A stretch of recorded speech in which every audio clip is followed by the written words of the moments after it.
क्या आप बच्चों के साथ यहाँ बिल्कुल अकेली हैं?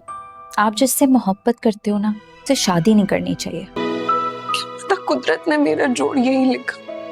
क्यों? कुछ कड़वा होता है ना। सच सुन के तकलीफ हो रही है तुम्हें? ऐसा सोचो भी मत।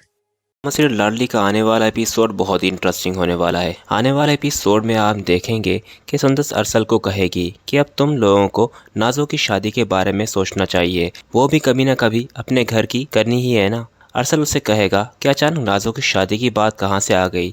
नाजो तो अभी बहुत छोटी है और अभी तो हमारी शादी को दिन ही कितने हुए हैं। अभी हमें सिर्फ एक दूसरे के बारे में सोचना चाहिए, ना कि नाजो के बारे में। तो सुंदर दरअसल में जिस लड़के के साथ देकर आई होगी नाजो को, वो उसी के ही लिए परेशान होगी कि पता नहीं वो नाजो का इस्तेमाल कर रहा है या सचमुच में उससे शादी भी करेगा। इसीलिए दोस्तों वो ये सब कुछ कह रही होगी अरसल को।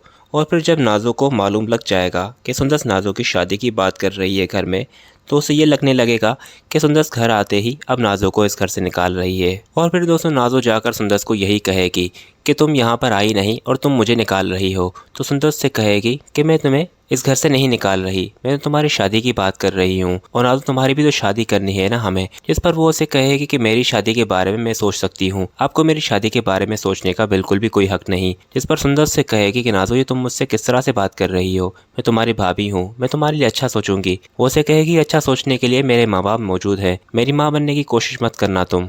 से इस तरह से बात करने पर जब अरसल सब कुछ जान जाएगा तो फिर नाजो को आकर कहेगा कि नाजो ये तुमने किस तरह से बात की है अपनी भाभी से, चलो शाबाश माफ़ी मांगो अब सुंदर से। तो वो उसे कहेगी कि भाई आप मुझे माफ़ी मांगने के लिए कह रहे हैं, आप जानते हैं कि इस घर की सबसे लाडली हूँ मैं किसी से भी माफ़ी नहीं मांगूंगी।